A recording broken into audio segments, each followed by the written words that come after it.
Hello everyone, welcome back to my YouTube channel Manjula Vlogs.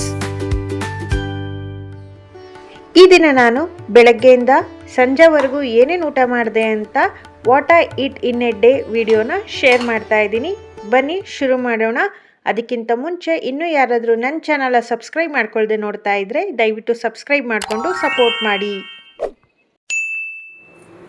ದಿನದ ಆರಂಭನ ಒಂದು ಲೋಟ ಬಿಸಿನೀರು ಕುಡಿಯೋದ್ರ ಮೂಲಕ ಆರಂಭ ಮಾಡಿ ಅದಾದಮೇಲೆ ಒಂದು ಲೋಟ ಜೀರಿಗೆ ನೀರನ್ನ ಕುಡಿದಿದ್ದೀನಿ. ಹಾಗೆ ಇವತ್ತಿನ ತಿಂಡಿಗೆ ನಾನು ಉಪ್ಪಿಟ್ಟನ್ನು ಸಿಂಪಲಾಗಿ ಮಾಡ್ಕೊಳ್ತಾ ಇದ್ದೆ. ಉಪ್ಪಿಟ್ಟಿಗೆ ಮಾಮೂಲಿ ಹೇಗೆ ಒಗ್ಗರಣೆ ಹಾಕ್ತೀವೋ ಹಾಗೆ ಒಗ್ಗರಣೆ ಹಾಕಿ ಸ್ವಲ್ಪ ಒಗ್ಗರಣೆ ಏನಿದೆ ಅದನ್ನು ಎತ್ತಿಟ್ಕೊಳ್ತಾ ಇದ್ದೀನಿ. ಈ ಒಗ್ಗರಣೆ ಏನಕ್ಕೆ ಎತ್ತಿಟ್ಕೊಂಡೆ ಅಂದರೆ ರಾತ್ರಿ ಉಳಿದಿರುವ ಸ್ವಲ್ಪ ಅನ್ನ ಇತ್ತು, ಅದಕ್ಕೆ ಸ್ವಲ್ಪ ಹಾಕಿ ಮೇಲೆ ಸ್ವಲ್ಪ ಉಪ್ಪು ಹಾಕಿ ಕಲಿಸ್ಕೊಂಡು ಊಟ ಮಾಡೋಣ ಅಂತ. ನಮ್ಮ ಮನೇಲಿ ಸಾಮಾನ್ಯವಾಗಿ ಈ ಥರ ಮಾಡ್ತಾ ಇರ್ತೀವಿ.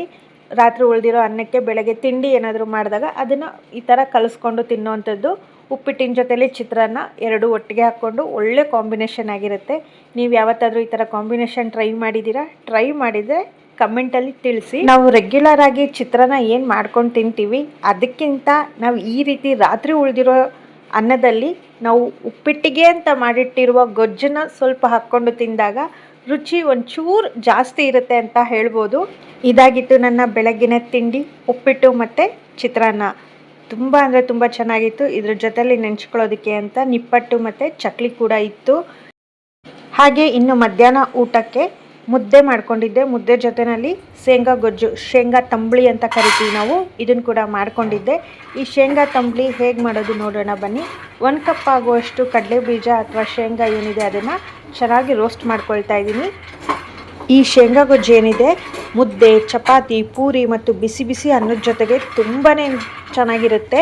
ಇದರಲ್ಲಿ ಪ್ರೋಟೀನ್ ಮತ್ತು ಉತ್ತಮ ಕೊಬ್ಬಿನ ಅಂಶ ಇದ್ದು ದೇಹಕ್ಕೆ ತಕ್ಷಣ ಶಕ್ತಿ ಉದರ ಜೊತೆಗೆ ಹಸಿವನ್ನು ನಿಯಂತ್ರಿಸಲು ನೆರವಾಗುತ್ತೆ.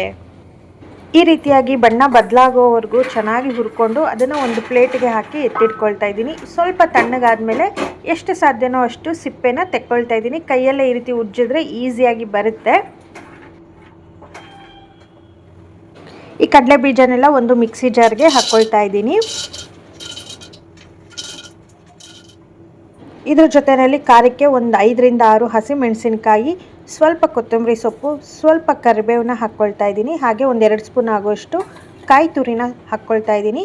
ಚಿಕ್ಕ ಒಂದು ತುಂಡು ಪೀಸು ಹುಣಸೆ ಹಣ್ಣನ್ನು ಸಹ ಸೇರಿಸಿ ಸ್ವಲ್ಪ ನೀರು ಹಾಕಿ ನುಣ್ಣಗೆ ರುಬ್ಕೊಳ್ತಾ ಇದ್ದೀನಿ. ಈ ಥರ ರುಬ್ಬಿರುವಂತಹ ಮಿಶ್ರಣನ ಒಂದು ಪಾತ್ರೆಗೆ ಹಾಕ್ಕೊಳ್ತಾ ಇದ್ದೀನಿ. ಇದಕ್ಕೆ ಎಷ್ಟು ನೀರು ಅವಶ್ಯಕತೆ ಇದೆಯೋ ಅಷ್ಟು ನೀರನ್ನು ಹಾಕ್ಕೋಬೋದು. ನಿಮಗೆ ಗಟ್ಟಿ ಎಷ್ಟು ಸಾರು ಗಟ್ಟಿ ಎಷ್ಟು ಬೇಕನ್ಸುತ್ತೋ ಅಷ್ಟು ಗಟ್ಟಿಯಾಗಿದ್ದರೆ ಸಾಕಾಗುತ್ತೆ. ಇದಕ್ಕೆ ಒಂದು ಚಿಕ್ಕದಾಗಿ ಒಗ್ಗರಣೆ ಕೂಡ ಕೊಟ್ಕೊಳ್ತಾ ಇದ್ದೀನಿ. ಒಂದು ಫ್ರೈಯಿಂಗ್ ಪ್ಯಾನ್ಗೆ ಸ್ವಲ್ಪ ಎಣ್ಣೆ ಹಾಕಿ ಸಾಸಿವೆ ಜೀರಿಗೆ ಹಾಕಿ ಅದು ಚಟಪಟ ಆದಮೇಲೆ ಸ್ವಲ್ಪ ಒಣಮೆಣಸಿನ್ಕಾಯಿ ಕರಿಬೇವು ಹಾಕ್ತಾಯಿದ್ದೀನಿ. ಸ್ವಲ್ಪ ಈರುಳ್ಳಿನೂ ಸಹ ಹಾಕ್ತಾಯಿದ್ದೀನಿ. ಇದ್ರ ಜೊತೆಯಲ್ಲಿ ಸ್ವಲ್ಪ ಇಂಗನ್ನು ಹಾಕಿ ಚೆನ್ನಾಗಿ ಎಲ್ಲನೂ ಫ್ರೈ ಮಾಡ್ಕೊಳ್ತಾ ಇದ್ದೀನಿ. ಈರುಳ್ಳಿ ಎಲ್ಲ ಚೆನ್ನಾಗಿ ಫ್ರೈ ಆದಮೇಲೆ ರೆಡಿ ಮಾಡಿಟ್ಟಿರುವಂತಹ ಸಾರಿಗೆ ಹಾಕ್ಕೊಂಡು ರುಚಿಗೆ ಎಷ್ಟು ಬೇಕೋ ಅಷ್ಟು ಉಪ್ಪನ್ನು ಹಾಕ್ಕೊಂಡು ಚೆನ್ನಾಗಿ ಮಿಕ್ಸ್ ಮಾಡಿಕೊಂಡ್ರೆ ಶೇಂಗಾ ತಂಬುಳಿ ರೆಡಿ ಆಗುತ್ತೆ. ಇದಕ್ಕೆ ಬೇಕಿದ್ರೆ ಮೊಸರು ಸಹ ಸೇರಿಸ್ಬೋದು. ನಮ್ಮನೇಲಿ ಮೊಸರು ಹಾಕಿದ್ರೆ ಅಷ್ಟಾಗಿ ಇಷ್ಟಪಡಲ್ಲ, ಹಾಗಾಗಿ ನಾನು ಮೊಸರನ್ನ ಸೇರಿಸ್ತಾ ಇಲ್ಲ. ಇದನ್ನು ಮತ್ತೆ ಬಿಸಿ ಮಾಡೋ ಹಾಗಿಲ್ಲ, ಇದೊಂಥರ ಹಸಿ ಗೊಜ್ಜು ಅಂತ ಹೇಳ್ಬೋದು. ಹಾಗೆ ಎಷ್ಟು ಬೇಕೋ ಅಷ್ಟನ್ನ ಮಾತ್ರ ಮಾಡ್ಕೋಬೇಕಾಗುತ್ತೆ. ತುಂಬ ಸಮಯದ ತನಕ ಇದು ಇರೋದಿಲ್ಲ. ಬಿಸಿ ಬಿಸಿಯಾಗಿರುವ ಮುದ್ದೆ ಜೊತೆಯಲ್ಲಿ ಈ ಶೇಂಗಾ ತಂಬುಳಿ ಒಂದೊಳ್ಳೆ ಕಾಂಬಿನೇಷನ್ನು, ಜೊತೆಗೆ ಸೌತೆಕಾಯಿ ಸಹ ಹಾಕ್ಕೊಂಡಿದ್ದೆ. ಹಾಗೆ ಸಂಜೆಗೆ ನಮ್ಮ ಮನೆಯವರು ಲೀಚಿ ಹಣ್ಣನ್ನು ತೊಗೊಂಬಂದಿದ್ರು. ಇದನ್ನು ಸಂಜೆ 1-2 ತಿಂದ್ವಿ. ತುಂಬ ರುಚಿಯಾಗಿತ್ತು. ಹೊರಗಡೆ ಈ ಥರ ಮುಳ್ಳುಮುಳ್ಳಾಗಿ ಒಳ್ಳೆ ಬಾಲ್ ಥರ ಇದೆ, ಒಳಗಡೆ ಕಟ್ ಮಾಡಿ ತೊಗೊಂಡ್ರೆ ಸ್ಮೂತಾಗಿ ಒಳ್ಳೆ ಪನ್ನೀರ್ ಹಣ್ಣು ಬರುತ್ತಲ್ಲ ಆ ರೀತಿ ಇತ್ತು.